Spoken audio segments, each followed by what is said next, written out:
ಸುದ್ದಿಲ್ಲದ ವಿವರ. ಬಂಟ್ವಾಳ ಕಸ್ಬಾ ನಿವಾಸಿ 57 ವರ್ಷ ಪ್ರಾಯದ ಪುಂಜು ಕೊರೋನಾ ಸೋಂಕು ಸರ್ಕಾರಿ ವೆನ್ಲಾಕ್ ಆಸ್ಪತ್ರೆ ಕೆಲವು ದಿನೊಟ್ಟು ಚಿಕಿತ್ಸೆ ಪಡೆದಿದ್ದರು.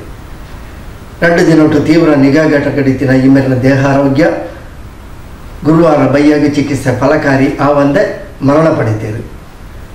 ಇಡೀ ದಕ್ಷಿಣ ಕನ್ನಡ ಜಿಲ್ಲೆಯು ಒಟ್ಟು ಕೊರೋನಾಗೆ ಬಲಿಯಾಯಿನಕಲ ಸಂಖ್ಯೆ ಮೂಜಿಯಾತದು. ಅಂಜನೆ ಬುಧವಾರ ರಾತ್ರಿ ಭಾರಿ ಸುದ್ದಿಯಾಯಿನ ಕುಡ್ಲ ಬೋಳೂರದ ಕೊರೋನಾ ಶಂಕೆ ಪ್ರಕರಣ ಅಕೇರಿಗಳ ನಿಜ ಆತದು. ಗುರುವಾರ ಕಾಂಡೆ ಜಿಲ್ಲಾಡಳಿತ ವರದಿಡು ಇದನ್ನು ದೃಢಮಂತದು. ಇಡೀ ಒಟ್ಟು ಕೊರೋನಾ ಪೀಡಿತ ಸಂಖ್ಯೆ 22ಕ್ಕೆ ಏರಿದು 7 ಜನ ಚಿಕಿತ್ಸೆ ದುಂಬರಿಸದು. ಬೋಳೂರು ಪರಿಸರ ಇಡೀ ಲಾಕ್ಡೌನ್ ಆತದು. ಕೊರೋನಾ ಸೋಂಕುಡು ಬಳಲೊಂದಿತ್ತಿನ ಕರಿ 2 ದಿನೊಟ್ಟು ತೀವ್ರ ನಿಗಾ ಘಟಕಡಿತ್ತಿನ ಬಂಟ್ವಾಳ ಕಸ್ಬಾ ನಿವಾಸಿ 57 ವರ್ಷ ಪ್ರಾಯದ ಪುಂಜು ಚಿಕಿತ್ಸೆ ಫಲಕಾರಿ ಆವಂದೆ ಗುರುವಾರ ಬೈಯಾಗ ಮರಣ ಪಡೆತೇರು. ಇಡೆಗ್ ದಕ್ಷಿಣ ಕನ್ನಡ ಜಿಲ್ಲೆಡು ಕೊರೋನಾಗು ಮೂಜಿನೇ ಬಲಿ ಐಲೆಕ ಆತನು.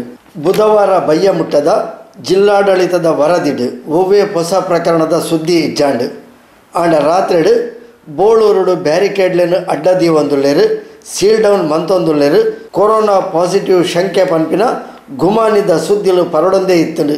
ಗುರುವಾರ ಕಾಂಡೆ ಜಿಲ್ಲಾಡಳಿತದ ವರದಿಡು ಇಂದು ದೃಢ ಆತಂಡು. ಕುಡ್ಲ ಕಣ್ಣೂರದ ಫಸ್ಟ್ ನೀರೋ ಆಸ್ಪತ್ರೆದ ಸಂಪರ್ಕಡು ಬೋಳೂರದ 58 ವರ್ಷ ಪ್ರಾಯದ ಪುಂಜವೆಗೂ ಕೊರೋನಾ ದೃಢ ಆಯ್ನ ವರದಿ ಗುರುವಾರ ಕಾಂಡೆ ಜಿಲ್ಲಾಡಳಿತ ಪ್ರಕಟ ಮಾಡ್ತದೆ. ಇಡೆಗೂ ಇತ್ತೆ ಒಟ್ಟು ಕೊರೋನಾ ಸೋಂಕಿತರನ ಸಂಖ್ಯೆ 22 ಆತಂಡು. ಈ ಪೈಕಿ 16 ಜನ ಬಿಡುಗಡೆ ಆತೇರು, 3 ಜನ ಮರಣ ಪಡೆತೇರು, 7 ಜನ ಚಿಕಿತ್ಸೆಡು ದುಂಬರಿದುಲ್ಲೇರು. ಬೋಳೂರು ಪರಿಸರಡು ಹೊಸ ಕೊರೋನಾ ಸೋಂಕು ಪತ್ತೆ ಆಯ್ನ ಹಿನ್ನೆಲೆಡು ಬೋಳೂರು ಇಡೀ ಪರಿಸರನ್ನು ಸೀಲ್ ಡೌನ್ ಮಾಡ್ತಿದ್ದೇರು. ಇಡೀ ಪರಿಸರಕ್ಕೆ ಮರ್ದ ಸಿಂಪರಣೆ ಕಾರ್ಯಲ ಗುರುವಾರ ನಡಪಾಯಿರು.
ರಡ್ಡು ದಿನತ ಬಿಡುವು ಕೊರೋನಾ ನನ್ನೋರ ಅಪ್ಪಳಿ ಸಾಧಂಡು.